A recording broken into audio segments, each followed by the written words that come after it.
Die Zahl der deutschen Waffenschmieden ist noch immer im Wachsen. In den letzten Monaten konnten wieder viele neue Werke vollendet und in den Dienst unserer Rüstung gestellt werden. Alle diese Bauten sind unter der persönlichen Initiative des Reichsministers für Bewaffnung und Munition, Albert Speer, entstanden.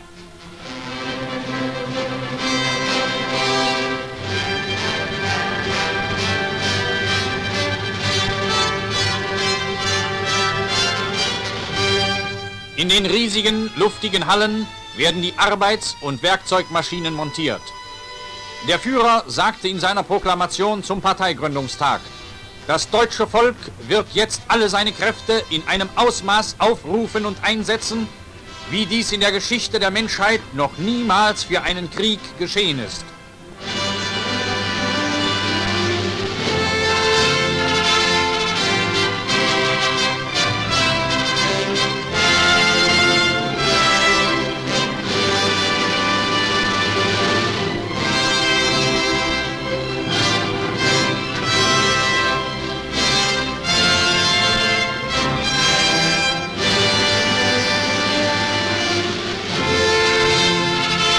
Die letzten Schrauben sind festgezogen. Nun kann die Maschine ihre Arbeit beginnen.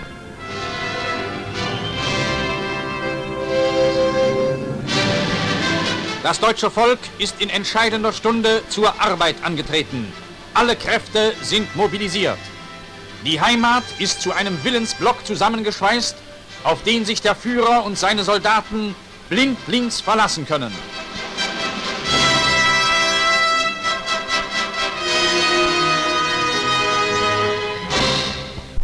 Hier werden Kettenräder für die Wehrmacht hergestellt.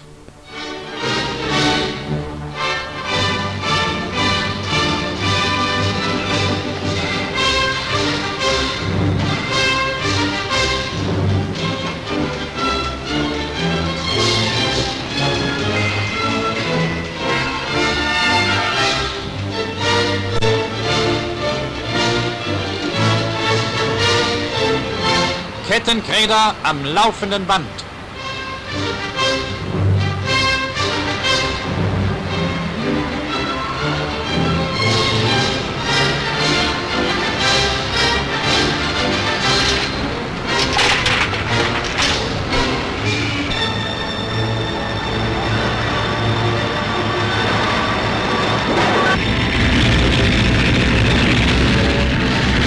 Die fertigen Fahrzeuge werden in schwierigstem Gelände den härtesten Prüfungen unterzogen.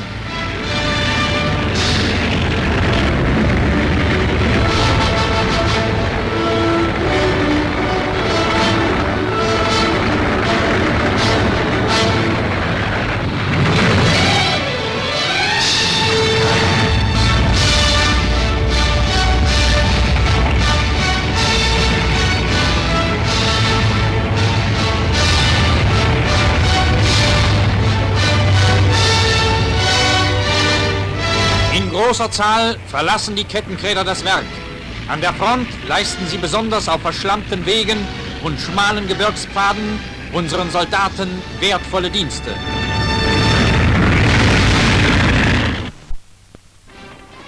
Die Waffenschulen und Kasernen des Ersatzheeres sind voll belegt.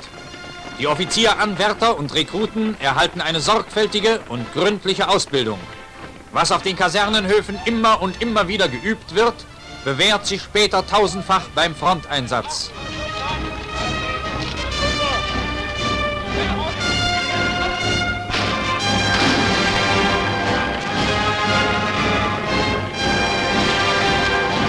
Erfahrene Frontsoldaten wie dieser schwer kriegsversehrte Feldwebel sind für unsere Rekruten Lehrer und Vorbild zugleich.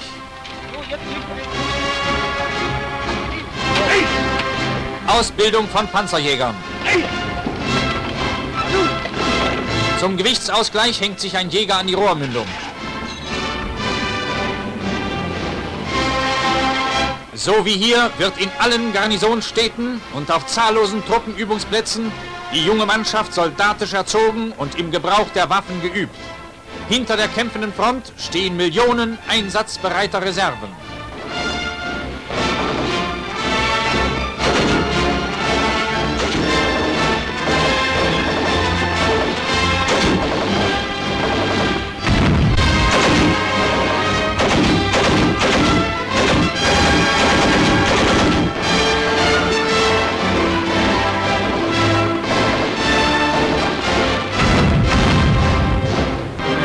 Der Reichsmarschall besichtigt die Division Hermann Göring.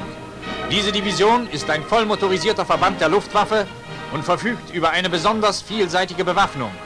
Sie setzt sich aus Freiwilligen aller deutschen Gaue zusammen.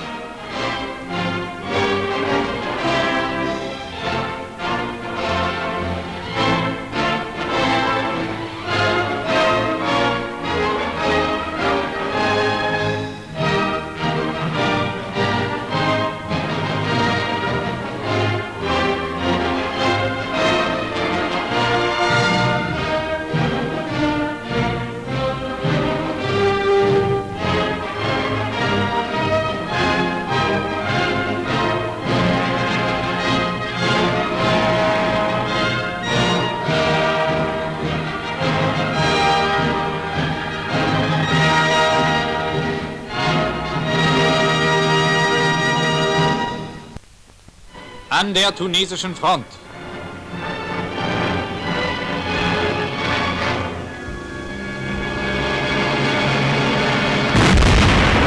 Italienische Einheiten nehmen eine feindliche Bunkerlinie unter Feuer.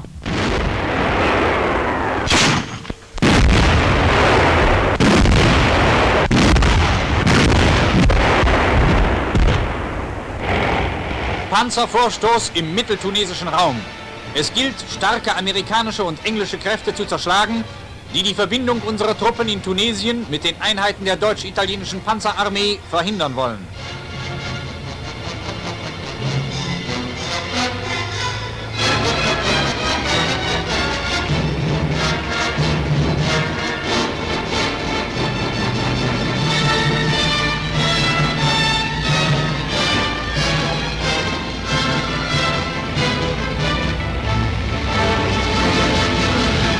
Quer durch Kakteenfelder.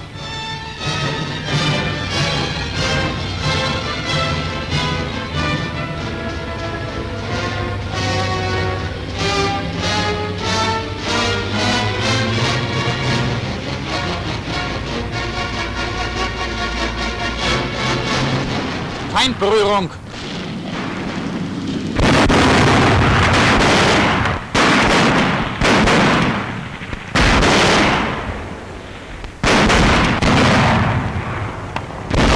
Ein amerikanischer Panzer ist in Brand geschossen.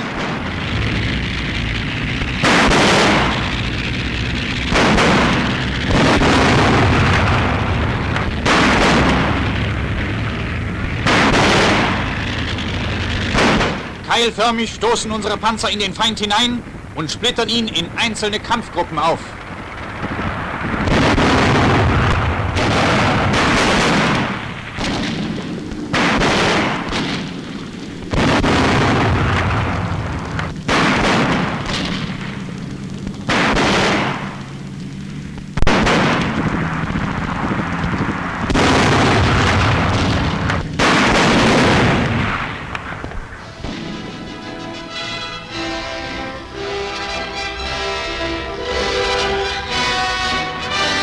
Ein Sanitätspanzer geht vor.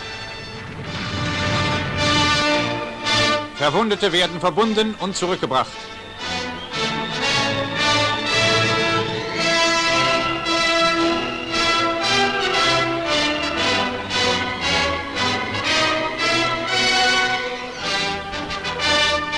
Bei diesen Operationen, die sich bis nach Südtunesien ausdehnten, wurden insgesamt 235 Panzer, 169 Panzerspähwagen und 160 Geschütze und Selbstfahrlafetten erbeutet oder vernichtet.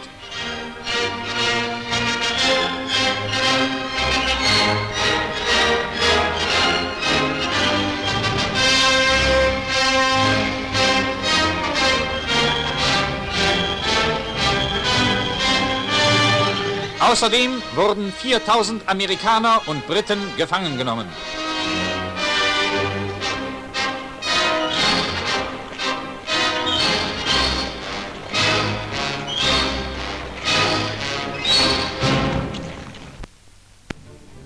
Am Südabschnitt der Ostfront.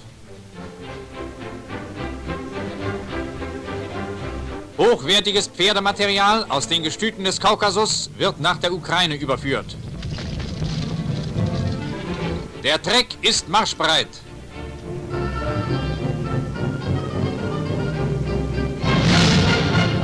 Kalmückentreiber.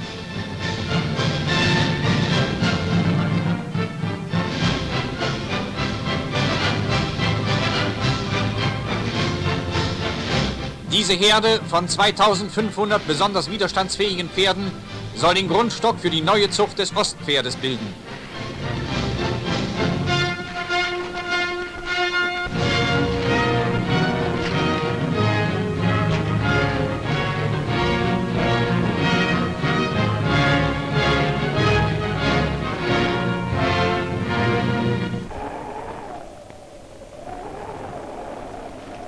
Deutsche Verbände, die sich vom Feind abgesetzt haben, auf dem Marsch in neue Bereitstellungen. Die Ordnung der Kolonnen ist mustergültig.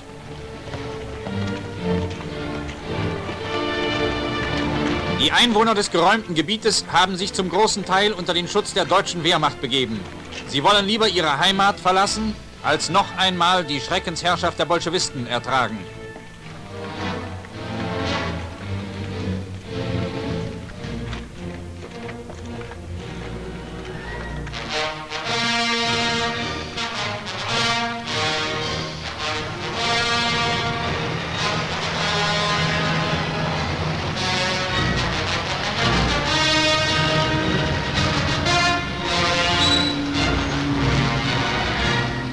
Flak sichert einen Flussübergang gegen feindliche Luftangriffe.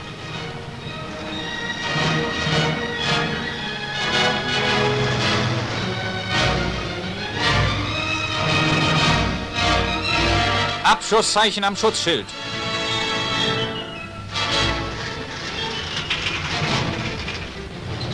Während noch die letzten Panzer über die Brücke rollen, wird die Sprengung der Pfeiler vorbereitet.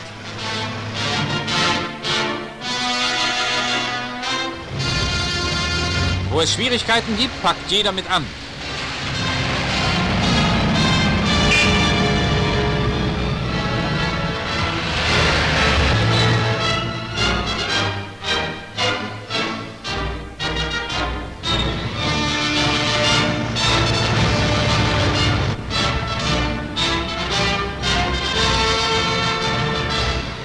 Starke Nachruten sichern den Rückmarsch.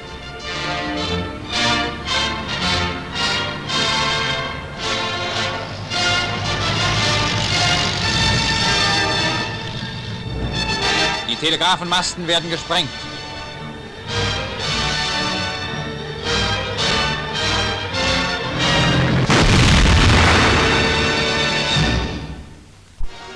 Verbände der Waffen-SS sammeln sich zwischen Dnieper und Donez zum Gegenstoß.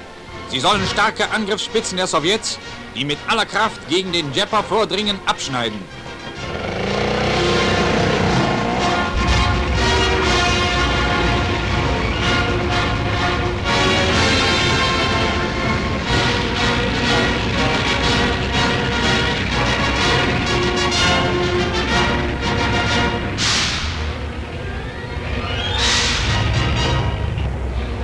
Der Feind wird überraschend in der Flanke gepackt.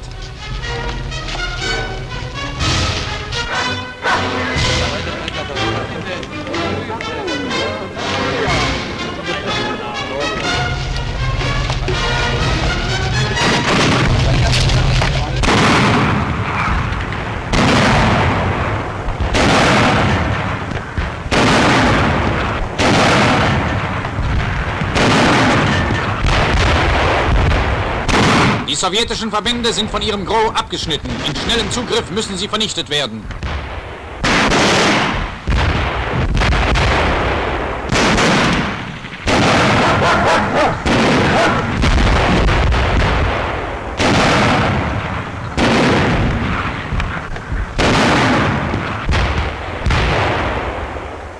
Dieser Sowjetpanzer versuchte vergeblich, die deutsche Abriegelung zu durchbrechen.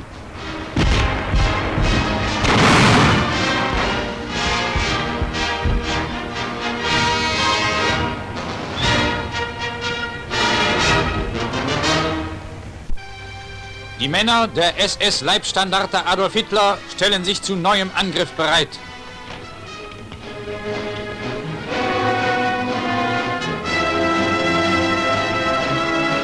Ein bolschewistisches Schützenbataillon hat sich in unübersichtliches Gelände zurückgezogen und leistet dort verbissenen Widerstand.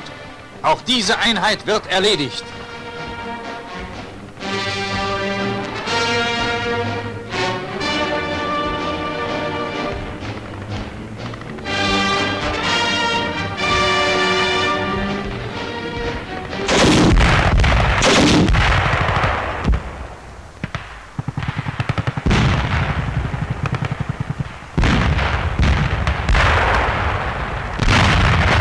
Sprungweise geht es an den Feind. Eine Ortschaft ist seine letzte Zuflucht.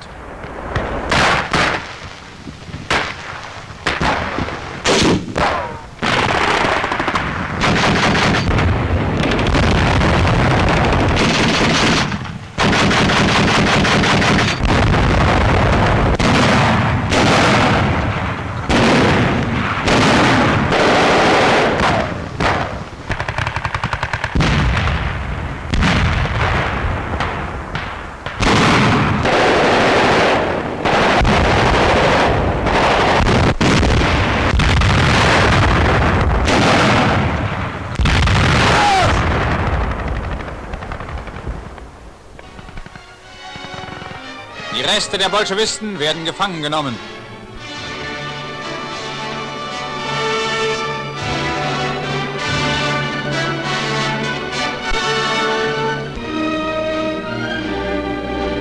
Die Verluste der Sowjets an Menschen und Material sind schwer.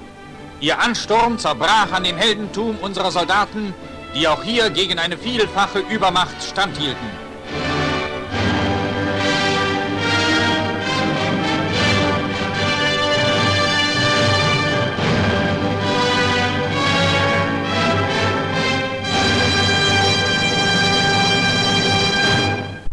Bei unseren Fliegern im Osten. Dritter Kreuzträger General Korten überreicht einem besonders bewährten Flugzeugführer das Ritterkreuz. Bei den schweren Abwehrkämpfen wurden Tausende von feindlichen Flugzeugen abgeschossen. Täglich meldet der Wehrmachtbericht hohe Abschusszahlen. Bei den Angriffen auf das feindliche Hinterland zerstörten unsere Flieger zahllose Fahrzeuge aller Art.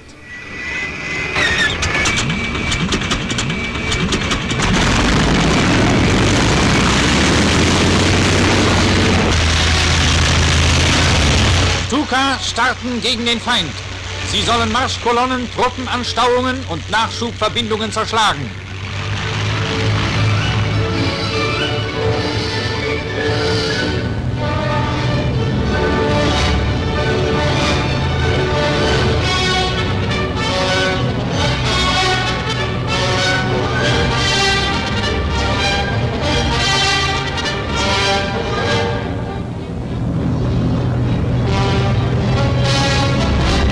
Mächtige Rauchsäulen zeigen die Wirkung der Bomben. Jäger sichern unsere Kampf- und Stuka-Verbände und stürzen sich zugleich im Tiefangriff auf Erdziele.